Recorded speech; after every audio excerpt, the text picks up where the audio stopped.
पहलगाम का जो हमला है उसने पूरे देश को कहीं ना कहीं हिला कर रख दिया। हमारे देश में सैलानियों पर हुआ ये सबसे बड़ा हमला है। एनआईए लगातार हमले की जांच कर रही है और उसकी जांच में ये सामने आया है कि 2 आतंकी पाकिस्तान के थे और यहाँ पर पाकिस्तानी आतंकी संगठन लश्कर ए तैयबा और खुफिया एजेंसी पाकिस्तान की आईएसआई के साजिश में शामिल होने के सबूत मिले हैं। आईएसआई का जो हेडक्वार्टर है, लश्कर का जो हेडक्वार्टर है, आईएसआई के इशारे पर उसमें ये साजिश रची गई थी। मेरे साथ इस मुद्दे पर बातचीत करने के लिए बेहद खास मेहमान इस वक्त जुड़ रहे हैं। हमारे साथ पूर्व डिप्टी एनएसए पंकज सिंह साहब हैं। पंकज सर, बहुत बहुत स्वागत है आपका, आपने वक्त निकाला हमसे बातचीत के लिए। जब एनआईए की जांच रिपोर्ट में ये सामने आ गया है सर कि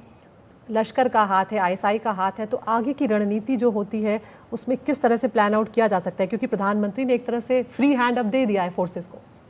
जी, जब एक प्रकार से फ्री हैंड जब दे दिया गया है तो मेरे ख्याल से अभी तक जो हमारे कयास हैं, जो जिस प्रकार की एविडेंस या इंटेलिजेंस जो भी अवेलेबल है उस पर जैश ए मोहम्मद के या लश्कर ए तैयबा के जो फ्रंटल ऑर्गेनाइजेशंस हैं उनके इसमें साफ तरीके से हाथ दिखाई दे रहे हैं। और मेरे ख्याल से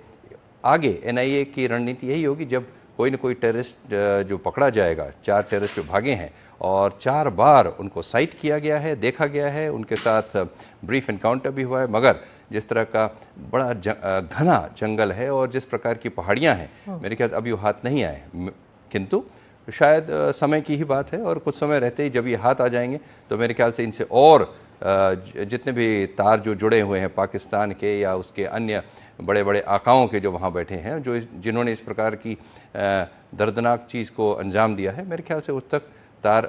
भली भांति जुड़ जाएंगे। जी सर, यहाँ पर जिस तरह से हमने देखा था कि अमेरिका ने बिल्कुल टारगेटेड अटैक किया था और लादेन को मार गिराया था, क्या उस तरह की रणनीति हम अपना सकते हैं? देखिए, ये तो समय ही बताएगा कि हमारा टारगेट कहाँ है, किस प्रकार के लोगों ने इन लोगों को सिखाया, पढ़ाया और इनको तैयार किया इस तरह लाने के लिए, और वो व्यक्ति कहाँ है। तो जिस प्रकार का भी हमारा टारगेट होगा, जब भी होगा, तो मेरे ख्याल से उसमें एक एलिमेंट ऑफ सरप्राइज, कब टारगेट से किया जाए, कहाँ किया जाए और किस समय किया जाए, वो समय हमारा होना चाहिए ताकि हम अंजाम को भली भांति और सफल बना सकें। बिल्कुल सर, यहाँ पर ये भी बहुत महत्वपूर्ण हो जाता है कि जब आपको टारगेट पता भी हो, लेकिन जब पाकिस्तान जैसे देश जो खुद आतंकियों को पाल पोस रहे हैं, उन्हें पनाह दे रहे हैं, उनको हमले करने के लिए ट्रेनिंग दे रहे हैं, यहाँ पर चुनौतियाँ ज़्यादा बढ़ जाती हैं। बिल्कुल सही बात है। और जिस प्रकार ये लोग आतंकियों को पनपा रहे हैं, और जैसा कि इनके डिफेंस मिनिस्टर ने भी खुद ही कहा कि हाँ, हम ये 10 साल से ये कर रहे हैं, जब से अमेरिका ने हमको कहा कि रूस के खिलाफ कार्रवाई करनी है, और 10 साल से हम आतंकवादियों को का लालन पालन, उनको सेवा शुश्रूषा धन से और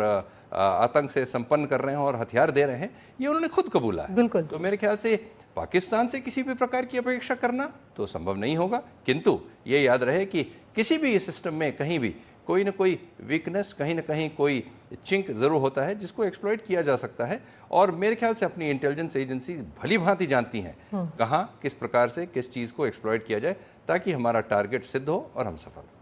बहुत बहुत शुक्रिया पंकज सर, आपने ये वक्त निकाला हमसे बातचीत करने के लिए और ये महत्वपूर्ण जानकारियाँ हमारे साथ साझा की।